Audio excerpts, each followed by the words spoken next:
Olá, muito bom dia. Que a paz de Jesus, o amor de Maria estejam com todos nós.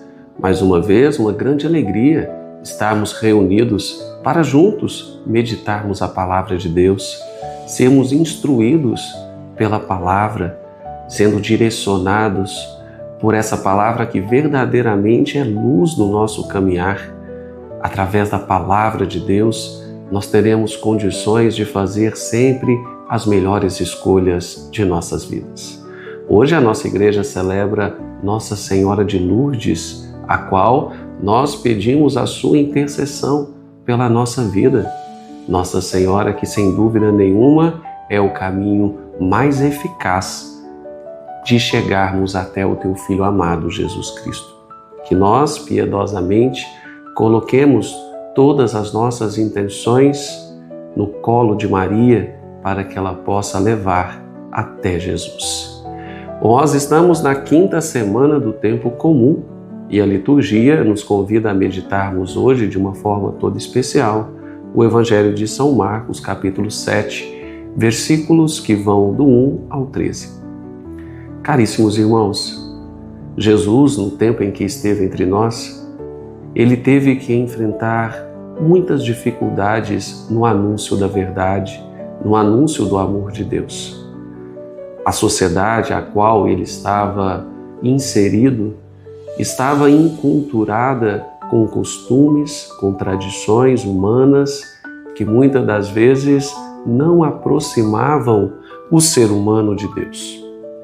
Jesus, no seu caminhar, vai se deparando com todos esses modelos, com todos esses paradigmas, o qual ele vai corajosamente quebrando, a qual ele corajosamente vai desmistificando todo um jeito de ser e de viver de um povo que estava sendo fundamentado muito mais em preceitos humanos do que na lei maior de Deus, na lei do amor. No Evangelho de hoje, nós estamos vendo que alguns fariseus, alguns doutores da lei, estão observando Jesus. E eles percebem que os seus discípulos não lavam as mãos antes de comer, que eles não seguem os mesmos costumes do povo judeu, que tinham uma série de regras que eles tinham que cumprir como realmente uma lei severa. Eram mais de 600 preceitos, 600 normativas que o povo precisava seguir. E é claro que isso, de certo modo, escravizava o povo, sufocava o povo em situações que muitas das vezes não tinham absolutamente nada a ver com aquilo que Deus esperava de cada um deles. Jesus, pouco a pouco, vai desmistificando, vai colocando para estas pessoas o quanto elas estavam sendo incoerentes com a lei maior de Deus. Vejam, Jesus dá o exemplo no Evangelho de hoje da lei de Corbã. O que significa a lei de Corbã tão praticada naquele contexto judaico? Ela dizia que se o pai e a mãe de determinada pessoa que estivesse necessitado de algum auxílio e necessitasse do auxílio do filho, se esse filho estivesse consagrado os seus bens a Deus, ele estaria isento de ajudar os seus pais.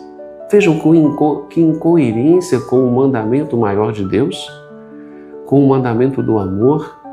Jesus, no 4º mandamento, ele vai dizer: honrai pai e mãe.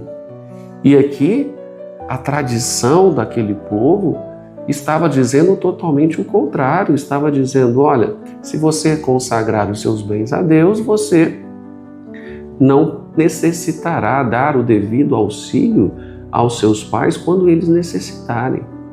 Mas vejam que esse consagrar a Deus era apenas algo protocolar, porque na prática os bens continuavam na posse dos seus respectivos donos.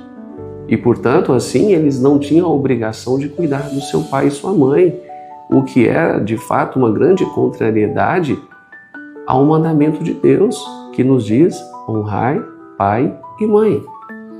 E assim Jesus vai quebrando uma série de paradigmas, uma série de preconceitos que existiam naquele tempo, no intuito de alinhar toda aquela sociedade, todo aquele povo aos verdadeiros ensinamentos de Deus, que primam, sobretudo, por uma única lei, que é a lei maior, que é a lei do amor, que não pode deixar de amar as pessoas sob qualquer tipo de pretexto ou ordenamento, porque todos os outros são inferiores a esse.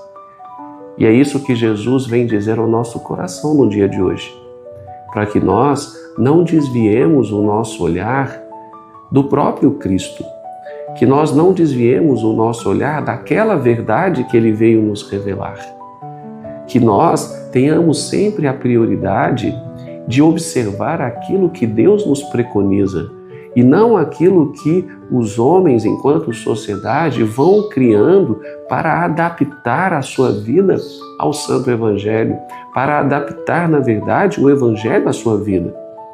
E nós corremos um sério risco, se nós não estivermos numa vida de oração e vigilância, de cometer esses mesmos erros que os nossos antepassados cometeram, de cometer os mesmos erros daquele povo judeu que ficou extremamente voltado ao cumprimento de preceitos e leis que eram totalmente extremistas e fundamentalistas e esqueceram-se da maior de todas as leis, que é a lei do amor, ao ponto de desprezarem pai e mãe ao invés de amá-los. Por isso, meus caros irmãos e irmãs, revestimos-nos então desta palavra, da humildade que Jesus nos ensina a ter para com todas as circunstâncias de vida em que nós estamos inseridos, uma humildade que faz com que nós, dia a dia, instante a instante, voltemos o nosso coração para os ensinamentos de Deus. Que nós desconfiemos mais de nós e confiemos mais em Deus. Esse é o desejo que Ele tem para nós, porque na medida que nós tomamos consciência das nossas fragilidades e imperfeições, nós vamos confiar mais naquilo que Deus nos ensina como correto. Nós vamos parar de querer questionar e de duvidar de todas as coisas que nos são colocadas, e isso muitas das vezes sem nenhum tipo de fundamento. O que nós precisamos é sermos cada dia mais obedientes àquele que nos amou tanto, àquele que deu a sua vida por nós, àquele que morreu para que nós pudéssemos ser perdoados dos nossos pecados e tivéssemos uma chance de reconciliação com Deus. Nós não podemos deixar de confiar naquilo que vem do Pai, naquilo que vem do Filho, naquilo que vem do Espírito Santo. Isso precisa ser o norte de nossas vidas. Todas estas pessoas, essa Santíssima Trindade precisa ser a razão da nossa existência, o norteador de todas as nossas ações, e não aquilo que o ser humano vai criando ao longo do tempo para atender às suas necessidades pessoais, muitas das vezes egoístas.